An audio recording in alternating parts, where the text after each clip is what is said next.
అన్నదాత అన్నదాత మీ అన్నదాత, చెమటోడ్చి ఆహారాన్నందించే రైతన్నా, అనునిత్యం నీ కండదండగా నిలిచే నేస్తం ఎవరన్నా. అన్నదాత అన్నదాత మీ అన్నదాత.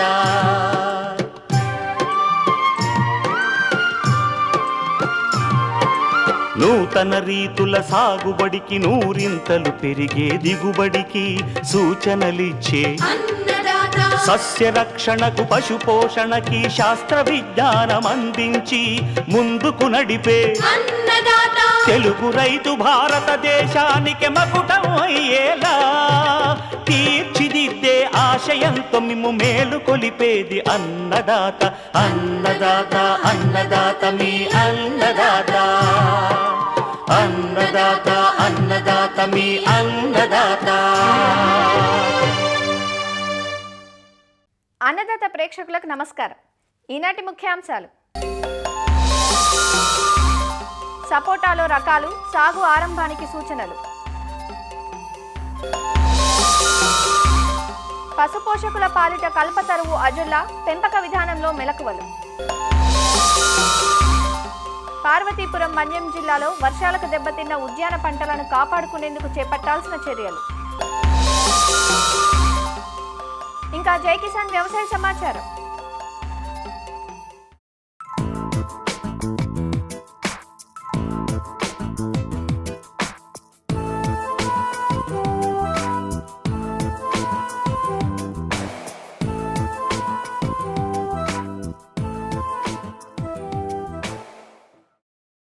ఒక్కసారి నాటితే ఏళ్ల తరబడి దిగుబడినిచ్చేవి పండ్ల తోటలు.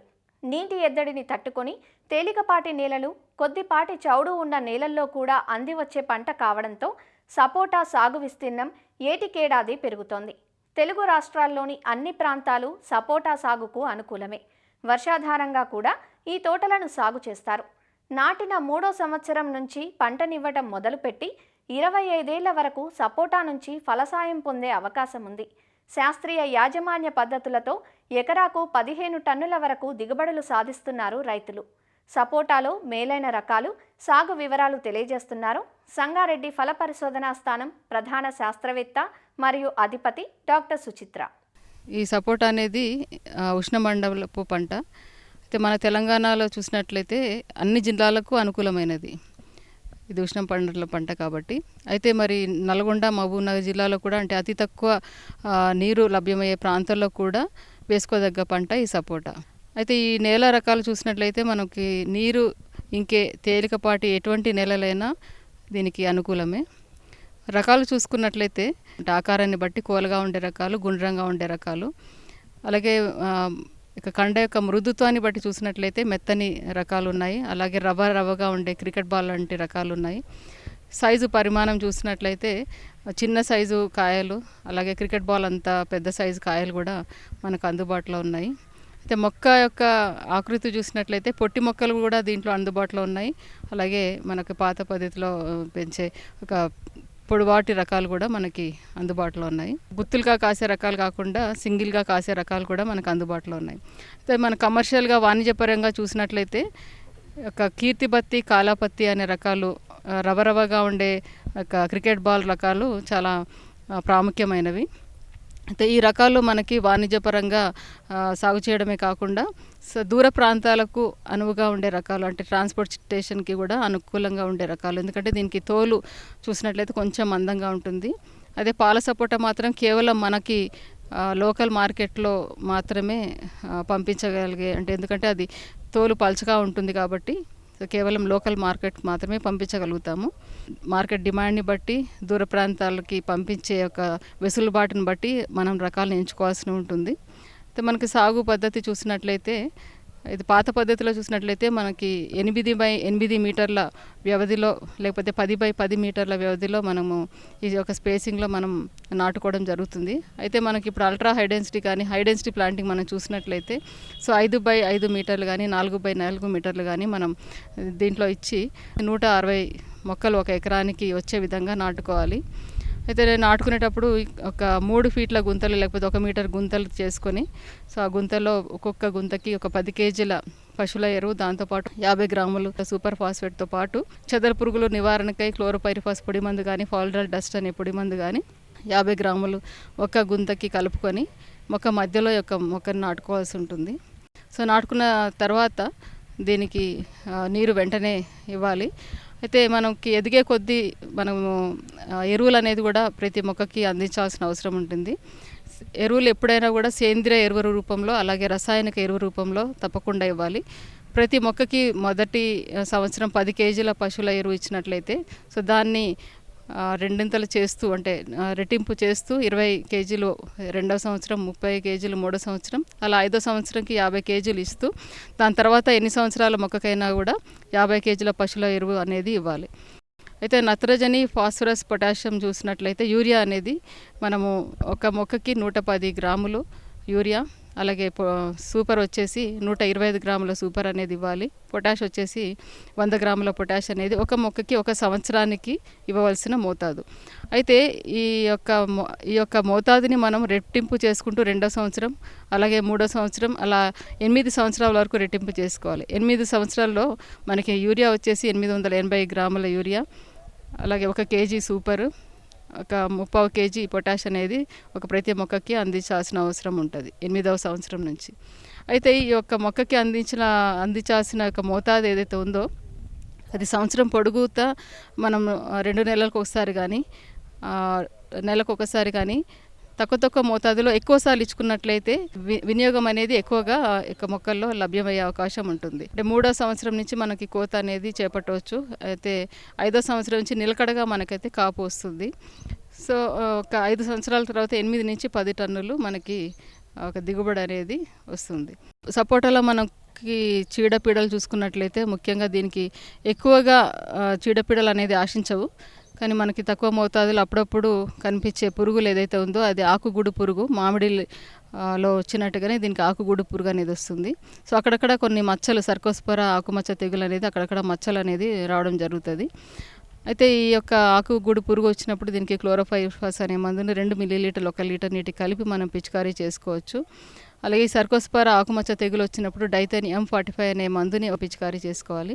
అయితే ఇది తక్కువ మొక్కలు ఆశించినట్లయితే దీన్ని పిచికారీ అవసరం లేదు. సో ఎక్కువగా ఆశించినట్లయితే దీన్ని మనం పిచికారీ చేసుకోవాల్సిన అవసరం ఉంటుంది. ఈ సపోటా మనకి సంవత్సరానికి 2 కాపులు అనేది, అంటే మనకి నెలకి ప్రతి నెల కూడా అక్కడక్కడ కాయలు కనిపించినప్పటికీ సో ఎక్కువ మోతాదులో మనకి దిగుబడి వచ్చే నెలలైతే ఈ సెప్టెంబర్, అక్టోబర్ తర్వాత డిసెంబర్ వరకు వస్తుంది. దాని తర్వాత మామిడి లాగానే మే, జూన్లో అధిక కాపు వస్తుంది. సో మిగతా నెలల్లో మాత్రం అక్కడక్కడ కాయలు అనేది కనిపిస్తుంది.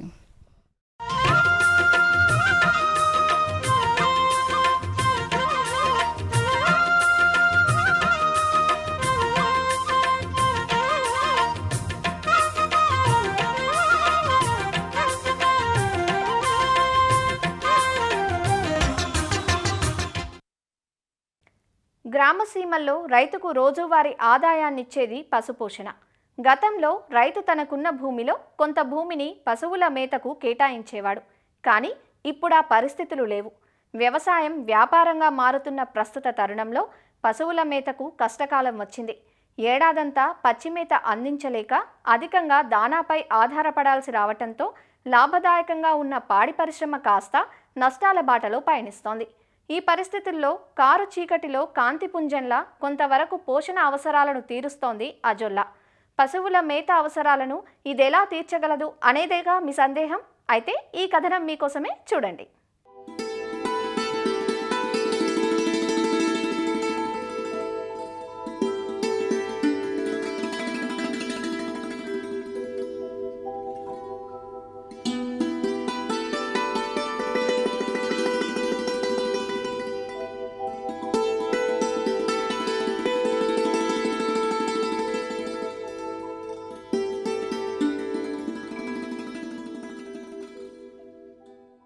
అజొల్లా ప్రకృతి రైతుకు ప్రసాదించిన అద్భుత వరం. పశుపోషణలో రైతులెదుర్కొంటున్న మేత కొరతను కొంతవరకు తీర్చగలదు ఈ అజొల్లా. కేవలం పాడి పశువులకే కాదు, కోళ్లు, గొర్రెలు, మేకలు, పందులు, కౌజు పిట్టలు, చేపలు ఇలా అన్నింటి మేత అవసరాలను అజొల్లా తీర్చగలదు. అజొల్లాను మేతగానే కాదు, వ్యవసాయంలో జీవన ఎరువుగాను వాడుకోవచ్చు. ఇది నత్రజనిని స్థిరీకరిస్తుంది. వరి పొలాల్లో అజొల్లా పెంచటం వల్ల హెక్టారుకు 30 నుంచి 40 కిలోల నత్రజనిని సహజ సిద్ధంగా పైరుకు అందించిన వాళ్ళమవుతాం. అజొల్లాలో 25 నుంచి 35% ప్రోటీన్లు ఉంటాయి.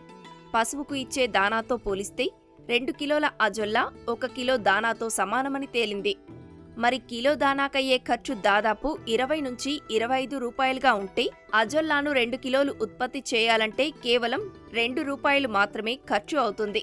పైగా అజొల్లాను పశువులకు మేపటం వల్ల 15 నుంచి 20% పాల దిగుబడి, పాలలో వెన్న శాతం కూడా పెరుగుతోందని రైతుల అనుభవాలు తెలియజేస్తున్నాయి. అజొల్లా ఫెర్న్ జాతికి చెందిన నాచు మొక్క. ఇది నీటిపై తేలియాడుతూ పెరుగుతుంది. ఒక్కో మొక్క 2 సెంటీమీటర్ల పొడవు, 2 సెంటీమీటర్ల వెడల్పు పెరుగుతుంది. సాధారణంగా అజొల్లాను చిన్న చిన్న తొట్లలో పెంచుతారు. అజొల్లా పెంచేందుకు నీరు నిల్వ ఉండని ఎత్తైన ప్రాంతాలను ఎన్నుకోవాలి. పెంపకానికి 10 సెంటీమీటర్ల లోతు, 2.5 మీటర్ల పొడవు, 1.5 మీటర్ల వెడల్పు ఉన్న తొట్లు అవసరం. ఇందుకోసం ఇటుకలతో శాశ్వత తొట్ల నిర్మాణాలు కానీ లేదా 150 GSM మందం గల పాలిథీన్ షీటును గాని ఉపయోగించుకోవచ్చు. ఇందులో 30 నుంచి 35 కిలోల సారవంతమైన మెత్తటి మట్టిని షీట్ మీద సమంగా పరవాలి. ఒక చదరపు మీటర్కు 10 నుంచి 15 కిలోల మట్టి ఉండేటట్లు చూసుకోవాలి. ఈ మట్టి అజొల్లా పెరుగుదలకు తోడ్పడుతుంది. 4 నుంచి 5 కిలోల ఆవు పేడను 15 నుంచి 20 లీటర్ల నీటిలో కలిపి ఆ మిశ్రమానికి 40 గ్రాముల సూపర్ ఫాస్ఫేట్ కలిపి తొట్టె మొత్తం నలువైపులా పోసుకోవాలి. అజొల్లా సక్రమంగా పెరగాలంటే సూక్ష్మ పోషకాలను అందించాల్సి ఉంటుంది. దీనికోసం 20 గ్రాముల మినరల్ మిక్చర్ను పేడతో కలిపి తొట్టెలో చల్లుకోవాలి. ఇవన్నీ వేసిన తర్వాత తొట్టెలో 7 నుంచి 10 సెంటీమీటర్ల వరకు నీటి మట్టం ఉండేటట్లు చూసుకోవాలి. ఇప్పుడు 1.5 కిలోల తాజా అజొల్లా మూల విత్తనాన్ని తీసుకొని తొట్టంతా సమంగా పడేటట్లు వెదజల్లాలి. దీనిపై మంచినీటిని కొద్ది కొద్దిగా చిలకరిస్తే తిరగబడిన మొక్కలు తిరిగి పైకి తేలుతాయి. అజొల్లా గుంతలు చెట్ల కింద ఉంటే రాలిన ఆకులు తొట్లలో పడి కుళ్ళిపోయే అవకాశం ఉంది. కాబట్టి తొట్లపై నైలాన్ వల కప్పుకుంటే మంచిది. ఇంటి పెరట్లో గాని, తోటల్లో గాని, డాబాలపై కాని ఎక్కడైనా దీన్ని సులభంగా పెంచుకోవచ్చు. కాకపోతే సూర్యరశ్మి నేరుగా బెడ్లపై పడకుండా పాక్షికంగా నీడ ఉండేటట్లు జాగ్రత్త వహించాలి. అజొల్లా వారం 10 రోజుల్లోనే తొట్టి మొత్తం వ్యాపిస్తుంది. 1 కిలో చల్లితే వారం రోజుల్లో 8 నుంచి 10 కిలోలు అజొల్లా ఉత్పత్తి అవుతుంది. 7వ రోజు నుంచి ప్రతిరోజు కిలో నుంచి కిలోన్నర అజొల్లాను సేకరించవచ్చు. సాధారణంగా ఒక పశువుకు రోజుకు 2.5 కిలోల వరకు అజొల్లాను అందించవచ్చు. 5 పశువులున్న రైతు ప్రతిరోజు 12.5 కిలోల అజొల్లా దిగుబడి వచ్చేలా చూసుకోవాలి. అంటే 42 చదరపు మీటర్ల విస్తీర్ణం గల తొట్లలో అజొల్లాను పెంచుకుంటే సరిపోతుంది. ప్రతి వారానికి ఒకసారి 5 లీటర్ల నీటిని 1 కిలో పేడ, 20 గ్రాముల సూపర్ ఫాస్ఫేట్, 20 గ్రాముల సూక్ష్మ పోషక మిశ్రమం కలిపి తొట్టెలో పోయాలి. ప్రతి 10 రోజులకు బెడ్లో పావు వంతు నీటిని తీసివేసి కొత్త నీటిని నింపాలి. తొట్టెలో 7 నుంచి 10 సెంటీమీటర్ల ఎత్తులో నీరు ఖచ్చితంగా ఉండేటట్లు చూసుకోవాలి. నీరు ఎక్కువైతే వేర్లు పైపైనే ఉండి మొక్క సరిగా పెరగదు. పోషకాల లభ్యత తక్కువగా ఉంటుంది. నీరు తక్కువైతే వేర్లు నేలను తాకి తెగుళ్ల బారిన పడే అవకాశం ఉంటుంది. 60 రోజులకొకసారి తొట్టెలో 5 కిలోల మట్టిని తొలగించి తిరిగి కొత్త మట్టితో నింపుకుంటే అజొల్లా ఆరోగ్యంగా పెరుగుతుంది. అజొల్లాను పశువులకు అందించేటప్పుడు కూడా రైతులు కొన్ని జాగ్రత్తలు తీసుకోవాల్సి ఉంటుంది. రంధ్రాలున్న ప్లాస్టిక్ బుట్టతో కానీ, వెదురు గంపలతో కానీ దీన్ని సేకరించాలి. అజొల్లాను పేడ వాసన పోయే వరకు శుభ్రంగా నీటిలో కడిగి దానాతో కలిపి మేతగా అందించవచ్చు. మొదట్లో కొద్ది కొద్దిగా పశువులకు అలవాటు చేసి అటుపై 1:1 నిష్పత్తిలో దానాతో కలిపి వాడుకుంటే రైతుకు ఖర్చు తగ్గటమే కాకుండా అధిక పాల దిగుబడి పొందే అవకాశం ఉంది. సాధారణంగా పశువుల్లో ప్రతి 5 లీటర్ల పాల ఉత్పత్తికి 2 కిలోల దానాను వాడుతుంటాం. అజొల్లాను 2 కిలోలు ఇచ్చినట్లయితే 1 కిలో దానా తగ్గుతుంది. అంటే నెలకు 600 నుంచి 800 రూపాయల దానా ఖర్చు తగ్గుతుంది. పైగా 20% పాల దిగుబడితో పాటు వెన్న 1% పెరిగినట్లు పరిశోధనలు నిరూపిస్తున్నాయి. ఇవన్నీ లెక్కేసుకుంటే ఒక్కో పశువు నుంచి నెలకు 1500 రూపాయల వరకు రైతుకు అదనంగా ఆదాయం లభిస్తుంది. అజొల్లా విత్తనాన్ని తోటి రైతుల నుంచి లేదా పరిశోధనా స్థానాలు, కృషి విజ్ఞాన కేంద్రాల వద్ద నుంచి రైతులు సేకరించవచ్చు. చూశారుగా అజొల్లా వల్ల ఎన్ని ఉపయోగాలో. పెంపకానికి మీరు సిద్ధమవుతున్నారా?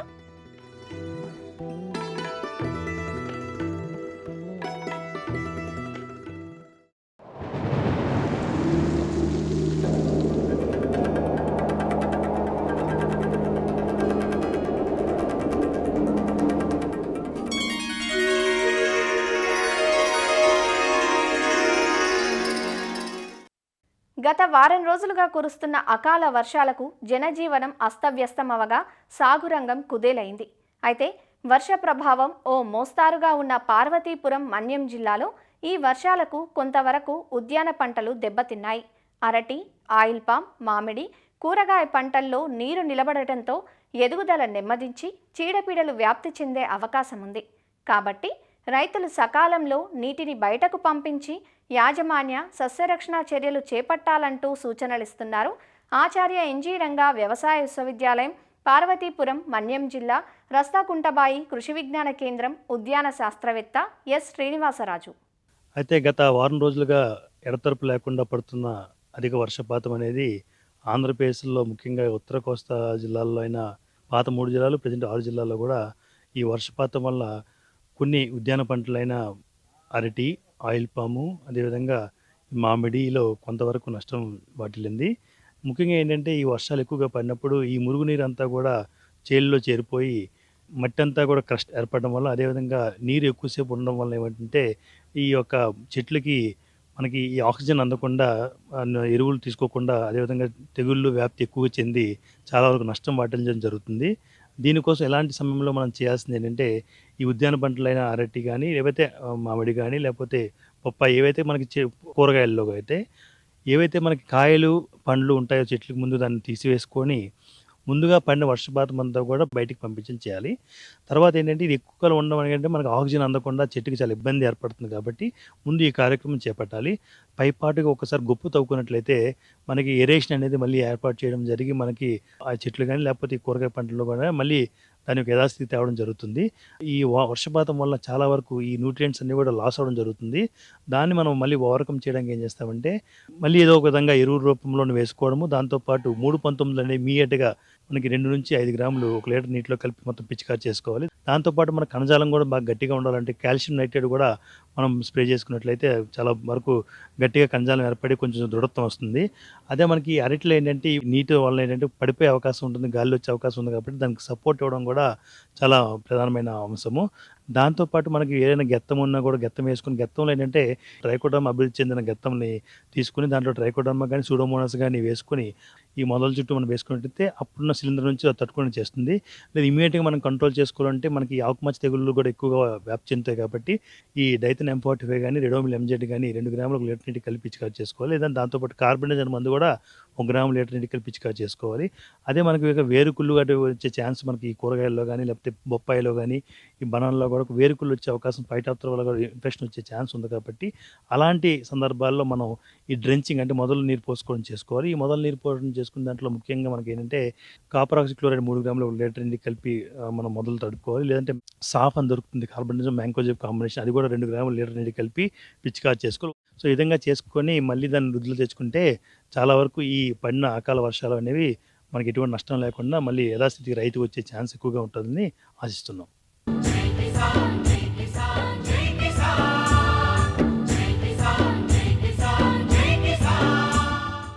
వ్యవసాయ సమాచారం ఇప్పుడు జై కిసాన్లో చూద్దాం. తోట పంటగా ఆర్థిక భరోసానిచ్చే కల్పవృక్షంగా ఏళ్లుగా రైతుల ఆదరణ పొందుతోంది కొబ్బరి చెట్టు. ఏక పంటగానే కాకుండా అంతరా మిశ్రమ పంటలతో రైతులు ఈ పంటను సాగు చేస్తూ ఉంటారు. అయితే గత కొంతకాలంగా కొబ్బరిలో చీడపీడల ఉధృతి పెరిగి రైతుకు తీరని నష్టాన్ని కలిగిస్తున్నాయి. ఇవి చాలవన్నట్లు గత 4-5 తెల్లదోమ వ్యాప్తి దిగుబడులపై ప్రభావాన్ని చూపుతోందని, పిచికారీలకు లొంగకుండా పోతూ ఆర్థిక నష్టాన్ని కలిగిస్తోందంటూ నెల్లూరు జిల్లా కొబ్బరి రైతులు ఆందోళన వ్యక్తం చేస్తున్నారు. కొబ్బరి రైతుల పరిస్థితి ఏముంది? ఫిబ్రవరి నెలలో జబ్బు పడిపోతుంది, మార్చి ఏప్రిల్ దాకా ఉంటుంది, ఏప్రిల్లో మళ్ళీ వదిలేస్తుంది, తర్వాత ఒక 2 నెలలు బాగుంటుంది, మళ్ళీ పడిపోతుంది. దీనికి గవర్నమెంట్ ఏ స్పందన లేదు, దిగుబడి చాలా తక్కువగా ఉంది జబ్బు వల్ల. అదేదో వైరస్ మాదిరిగా ఒక తెల్లదోమ అనేది ఇప్పుడు ఏంటంటే 3 నెలలు కాస్తుంది, 9 నెలలు కాయటం. పెట్టుబడి ఎకరాకి 50,000 పైన అవుద్ది. ధరల సీజన్ బట్టి ఉంటుంది. ఇప్పుడు 8 రూపాయలు, మాకు 10 రూపాయలు ఉంటే గిట్టుబాటు అవుద్ది. కొబ్బరి తోటలు ఒకప్పుడు లాభదాయకంగా ఉండేవి. ప్రజెంట్గా తెల్లదోమ పడడం వల్ల పూర్తిగా నాశనం అయిపోయిన తోటలు. దిగుబడి ఒకప్పుడు చెట్టుకి 150 నుంచి 170 కాయలు ఫర్ ఇయర్కి వచ్చేది. ఈ రోజు 30 నుంచి 40 కాయలు కూడా సంవత్సరానికి రావడం వల్ల మాకు పెట్టుబడి మాత్రము అప్పుడు ఎంత అవుతుందో దానికి డబుల్ అయ్యింది. దిగుబడి మాత్రం 40% పడిపోయింది. మేము ఏరే దానికి పోలేక దీన్నే పట్టుకొని ఊగులాడుతున్నాం. వైట్ ఫ్లై పడిపోవడం వల్ల పూర్తిగా దిగుబడి తగ్గిపోయింది. నేను కొరత ముందు పెడతాను, పక్క రైతు ముందు పెట్టడు. ఆటోమేటిక్గా దాంట్లో ఉండి పురుగంతా దీంట్లోకి వస్తుంది. అదే సామూహికంగా గవర్నమెంట్ కల్పించుకొని పిచికారీ చేయగలిగితే రైతులకు చాలా ఉపయోగం ఉంటుంది. అధికారులు వస్తారు, వచ్చినప్పుడు ఏమంటారు, కూర్చుంటారు, కాసేపు ఉండి ఇప్పుడు బాగానే ఉంది కదా దిగుబడి అంటాడు. కానీ మాకు వచ్చే ప్రాబ్లం అంతా డిసెంబర్ నుంచి మార్చి నెలాఖరు లోపల ఎప్పుడు మంచు పడుతూ చల్లదనంగా ఉంటుందో అప్పుడు వైట్ ఫ్లై అనేది విజృంభిస్తుంది. మే నెల రాగానే పోతుంది. వాళ్ళు ఏమనుకుంటారు, మే నెలలోనో జూన్ నెలలో వస్తారు. ఆ టైంలో వచ్చినప్పుడు చెట్లు పుష్కలంగానే కనపడతాయి. మళ్ళీ డిసెంబర్ వచ్చిన తర్వాత చెట్లు పూర్తిగా క్షీణిస్తున్నాయి. జిల్లాలో ఇందుకూరుపేట మండలాన్ని కోనసీమగా పిలుస్తారు. సుమారు 10,000 ఎకరాలకు పైగా ఇక్కడ కొబ్బరి తోటలు ఉన్నాయి. గతంలో చెట్టుకు 150 నుంచి 170 కాయలు వరకు దిగేవని, తెల్లదోమ తాకిడితో కనీసం 40 కాయలు కూడా రావడం లేదని రైతులు వాపోతున్నారు. మేము గత 10 సంవత్సరాల నుంచి కొబ్బరి సాగులో ఉన్నాము. అది ఎందుకంటే వరి ధరలు గిట్టుబాటు లేక ఈ కొబ్బరి సాగులోకి వస్తే అంతకుముందు పర్వాలేదు, ఒక రకంగా దిగుబడి వస్తుండేది, కొంచెం రేటు ఉండేది.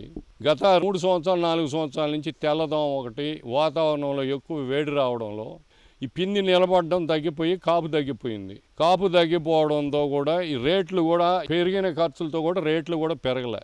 ఈ అన్ని కారణాలతో కొబ్బరి రైతులు దారుణంగా నష్టపోతూ ఎన్నో ఇబ్బందులు ఎదుర్కొన్న పరిస్థితి ఏర్పడింది. అధికారులు ఎవరో వచ్చి చూడలేదు, ఆ పురుగుకి సరైన మందులు ఇప్పటి వరకు నిర్ణయించలేదు. తెల్లదోమ పడి గవర్నమెంట్ కూడా దాన్ని పట్టించుకునే వాళ్ళు లేడు. కనీసం వాళ్ళు ఏదైనా దానికి మందులు ఇచ్చి దగ్గరికి వచ్చి చూసి అసలు గవర్నమెంట్ ఆఫీసులో రావడం కూడా లేదు. పూర్తిగా ఏమైనా కూడా ఓరేసినా 5 సంవత్సరాల్లో 20 ఏళ్ళు వడ్లమిలి.